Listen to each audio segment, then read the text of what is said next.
What's up, everybody? Kinetic here, and welcome back to Grim Dawn. This is the Ashes of Malmouth character, but not quite the expansion. Today I wanted to show you guys a little side project that I'm doing here with a combination of Necromancer and Arcanist. I've been kind of hesitant to jump into making a new character because I felt like I wanted to focus on the Commando, who's already at the Ashes of Malmouth content, made a couple of videos, did a couple of live streams, and it's been really fun so far. But I also thought maybe I should feed into some of these requests. People want to see some Necromancer in action, and after a few levels now, I'm level 13. I've kind of got an idea of where I want to go with this character, and I've also decided to throw in some extra spice and make it hardcore as well, which is definitely going to impact the ideas that I have as far as what I want to do with the build. I went with Arcanist actually because it's something that I'm familiar with. I've got some experience with the Arcanist as a companion to my Demolitionist and my dual pistol build that feels like it was ages ago now. The Arcanist has some really good kind of survival techniques, utility skills that can really help you out when you're in a tight situation. So that's a big reason why I went with the Arcanist.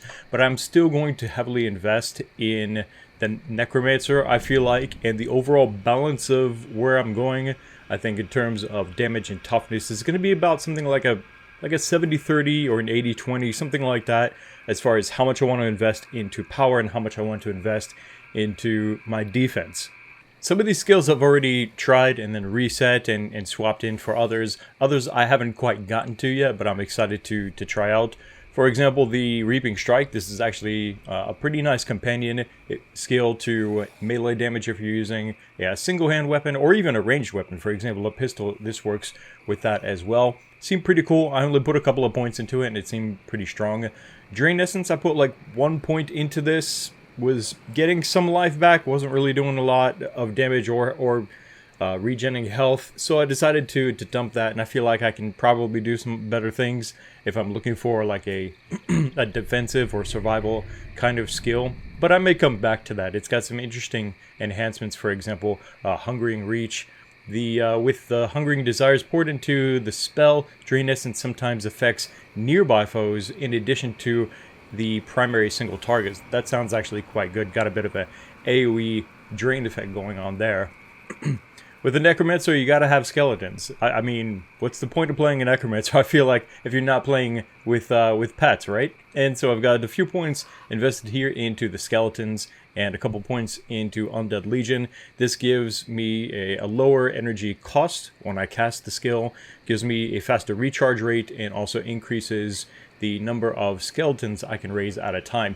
You you may notice as we go into some gameplay here. In fact, where are my guys? There's 4 of them, but there should be. Hang on. There we go.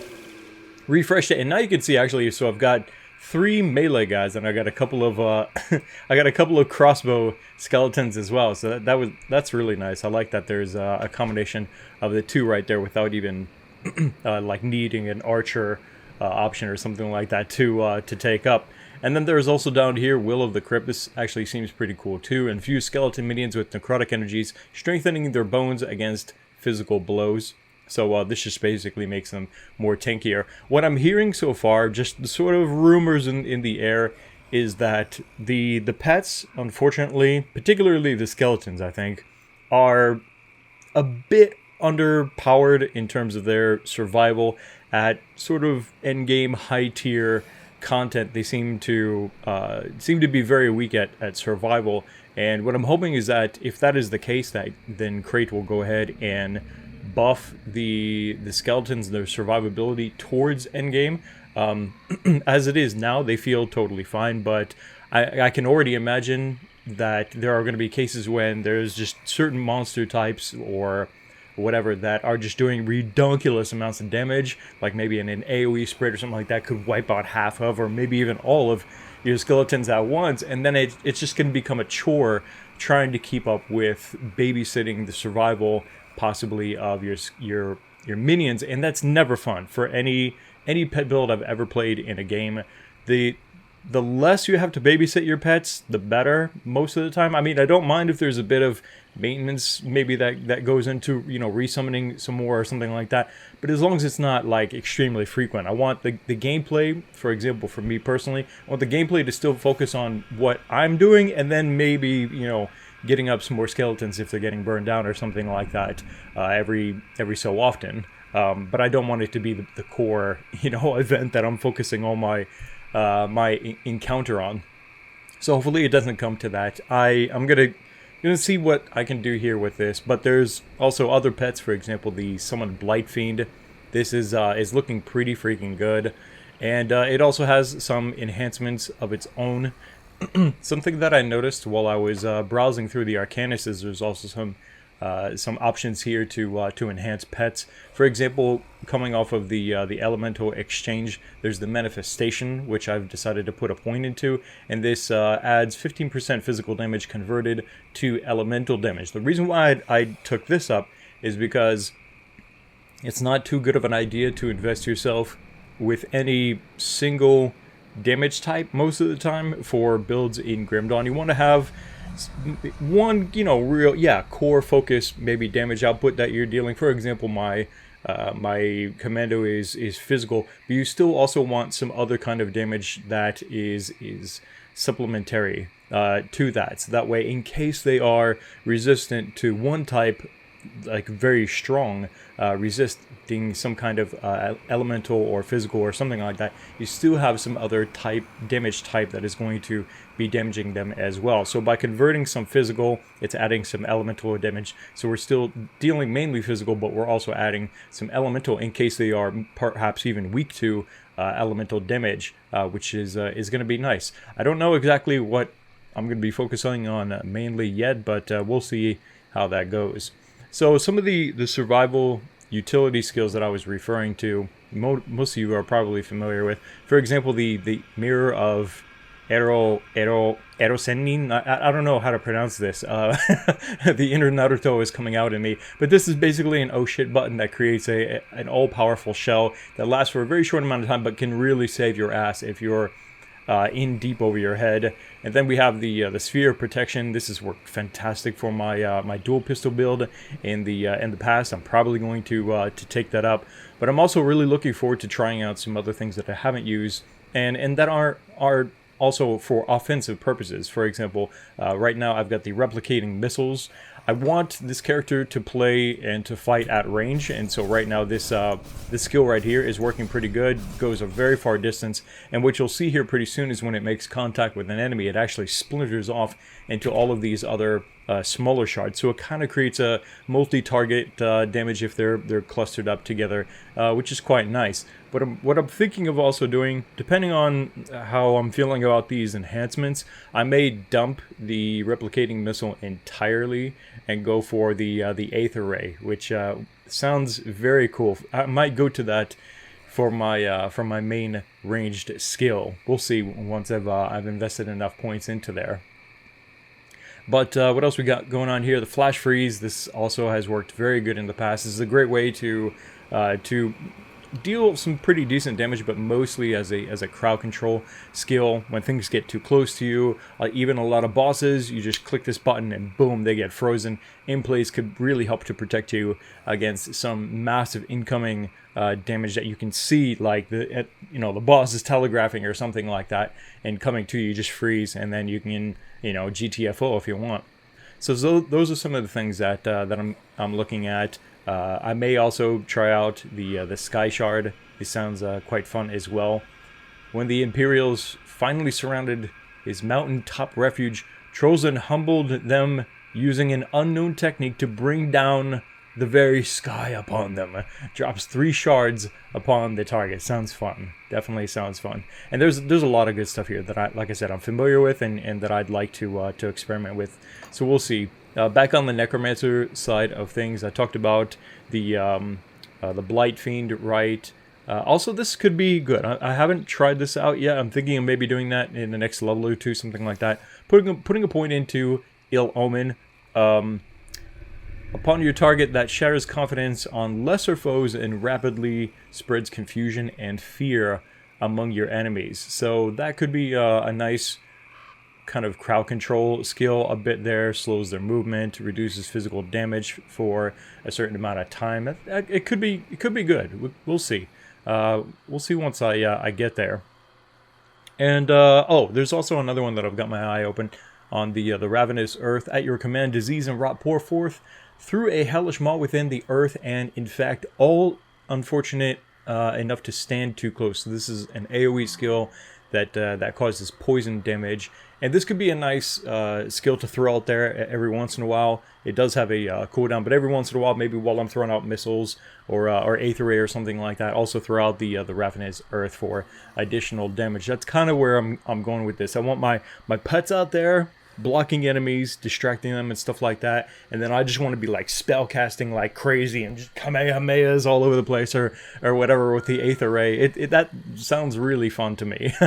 And also with, you know, some protective shielding like the sphere of protection and stuff like that from Arcanist, flash freeze if need be, if you know something's just getting too close for comfort. So there you go. There's kind of a preview, an idea of what I'm looking at right now. That was a lot of staring at the skill screen and me rambling. Let's actually just go ahead and take a look now at how some of this is working right now. As far as where I am, I'm barely out of the neighborhood. I mean, I just passed Whitemire and now into moving into the Foggy Bank, so I'm really not that far into this. I honestly wish I could start the character at elite difficulty, but sadly that is not an option. You have to go through veteran, then you have to go through elite, then you are finally allowed to go into to ultimate difficulty after that. So it's one of those grind aspects that may or may not thrill you. It doesn't exactly thrill me, hence why I boosted my my commando to be able to start at a higher difficulty. And I'm also not really thrilled with having to go through and grind rep for new characters. That's talking about things being a chore. Yeah, the rep grind in this game can be really tedious, I feel like. But I mean, we'll see. It depends on what I ultimately decide my needs are to make this build succeed. Which, by the way, I should probably have said earlier that keep in mind, like, all the things that I'm talking about, ideas for this this character and this build, is just from a leveling perspective. I'm not looking at this as what I'm aiming to do and will ultimately be my endgame strategy, because thankfully now that they've added an attribute reset potion, as well as another potion, I think, that resets your masteries and stuff like that. There's more opportunities now for players to experiment and to try out lots of different things, so there's no reason why I'm not going to do exactly that. I'm going to essentially go with this as more or less my leveling ideas, and then, you know, once I start getting to a point where I feel like I'm getting into an end game position, if that makes any sense, then I'll start tuning, maybe rebuilding my my character entirely to then cater to my end game fantasy. For now, though, I'm just picking up these scummy yellows again. It's been so long since I've seen yellows on the ground because of the loot filter, right? And now here I am looking at them again to see if there's anything, seeing if there's anything of value that I can get from them. Most of the time right now, it's just picking up vendor trash. Something I wanted to also bring up to you guys, something very, very important. I want to know what your thoughts are as far as this becoming the main presentation for Grim Dawn here on my channel. I know some people are probably tired of seeing me destroy nearly everything with ease on my commando. Maybe you've just seen too many commandos and you just don't care to see commandos anymore, or maybe you just are ready to see something fresh and different, something like a Necromancer or whatever that hasn't been done before. then perhaps this is something you're more interested to see than watching me play the Commando, even though the Commando is playing through the new content. So yeah, I'm wondering what your thoughts are on that. Would you like to see me make this my main kind of regular feature video presentation for Grim Dawn content, with a side dish, right? A side helping of the occasional updates for Commando and what I'm doing in the new Ashes of Malmouth content? Or do you want to see the opposite? Would you prefer to see me exploring mainly for now all the new areas and stuff like that with the Commando, while perhaps, you know, showing an update every once in a while, like maybe once a week or something like that, as far as what my progress is with the hardcore Spellbinder, Necromancer Arcanist that I'm playing? You guys let me know in the comments. Your feedback is important as always, and I mean, for me, either way, you might be thinking, or might want to say, you know, hey, Kinetic, just do whatever you want to do. I mean, that's cool too. I'm actually 50-50 on it myself. Like, I don't have a personal preference at this point, because I see it the same way I just described it, basically. Like, the pros and cons are, if I continue with this character, it sucks that I have to start from the beginning, basically, but it's going to be fun that I'm playing something really different and fresh. On the other hand, the Commando, yeah, I almost at this point am thinking of rebuilding it just to do something different with it, because it's become very, very routine, right? My my expectations of what I'm doing with that class. But I mean, all the new content and seeing all the new Ashes of Malmouth minions and characters and stuff like that, areas, is really, really fun. So I'm just as divided on what to do there. Berserker's Cowl. Let's see, Berserk granted by item. Plus 25% and plus 20, or wow, yeah, 25 additional attack speed and casting speed. Oh, but look at that. The physical resistance and elemental resistance takes a big dump. Wow. Still, that actually sounds pretty exciting. I've got some pretty decent resistances. Oh, I forgot to put a point here. I've got some pretty decent resistances going on right now for my character. I don't know if I really want to be in the negative though by wearing that. Maybe I should beef up my elemental resistances just a little bit first. Before I go putting on that piece, but it is pretty interesting sounding. It's gonna make me more on the glass cannon-y side of things, which, I mean, right now I can afford to do that at this early in the game, especially on veteran difficulty, especially because I've already pretty much done all of this before. I more or less know what to expect. I can put my main focus into damage most of the time without worrying too much about my survivability. I would also like to point out to those that haven't gotten the memo yet, I'm live streaming on a weekly basis, or at least I try to at least stream once a week.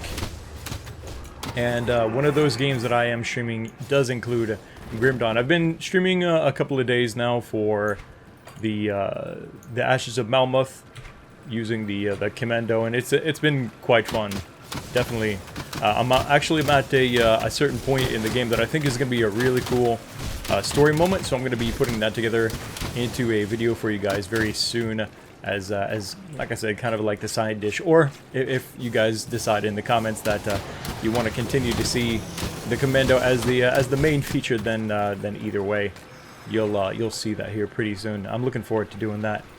But I have to admit, I do enjoy starting new characters. Not just particularly in Grim Dawn, but overall, it's fun. That fresh feeling and new possibilities of things that you haven't tried before, new combinations of skills, and that fresh gearing sensation. I don't know how to describe it, but I think most of you know what I'm talking about. Most of you. I know there's quite a lot of RPG players out there, ARPG players, that really would rather just continue to invest more into what they've already invested in, continue with a single character. There's always a certain amount of people, and there's nothing wrong with it. There's a certain amount of people that are really against the whole restart aspect that often comes with ARPGs, whether it's a new season or a new league or something like that. Like, for example, with Path of Exile or Diablo 3, a lot of people just are not into that, and that's totally fine. I don't mind it as long as the leveling process isn't too long. There's not a lot of what I would consider unfun grinding, like Reputation in Grim Dawn. But most of the time it balances out as far as what's enjoyable about it and what isn't. Let's take a look at what points I should be investing in here. I mean, I'm making some points push here into Arcanist, that way I can get to Mirror and Sphere of Protection, but I don't really need it that much. I think I want to push more into Necromancer. So if I put a point here, still not there. Okay, there we go. I think I just unlocked with 3 more points this time into Undead Legion. I can now summon 6. The weird thing about this pet summoning thing, I don't understand why they did this. You can only summon 3 skeletons at a time. Despite whatever your cap is, only 3 will come up at a time, and then you have to wait the cooldown time before you can cast again, before you can summon up the full force of your army. It's a very strange summoning system. I'm sure they have their reasons for it, but right now I can't understand what those reasons are. Maybe you guys have heard or something like that from them. Maybe they did a blog or something that I missed. Maybe a talk somewhere or in a live stream, because I know they do some live streaming as well. It talked about why they only allowed 3 summons at a time. Seems like a very odd restriction to place on a Necromancer.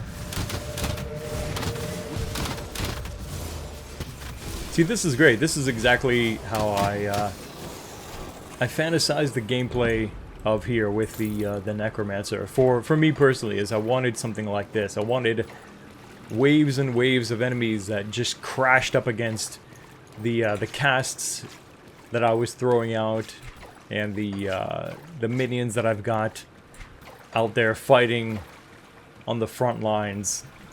This is working out pretty good for me, I think. I know a lot of people have gone for the Death Knight approach, I think, which is Necromancer and Soldier. I was thinking about doing that myself, but I also thought, well, it's one of those things when it's like, since everybody else is doing it, and if I start doing it, it's not going to be very interesting, I think, to you guys. I mean, of course, there are different ways you can build a Death Knight, but not entirely because other people are doing it, but I myself also was like, well, you know, maybe it just kind of pushed me into to thinking maybe it would be more fun for me to see something different, as well as play something different from what, like I said, it seems to be almost everybody else who's playing the new expansion. They're playing Death Knight. I don't know, maybe it's just the name. If they called it, like, I don't know, Death Warden or Death Fighter, or that sounds terrible. If you know what I'm saying? Like, Death Knight just sounds so freaking cool. You're instantly attracted to it, right? Just by the name alone, like, ooh, Death Knights. You know, it's a sexy name. All right, Desecrated Shrine time. Let's go.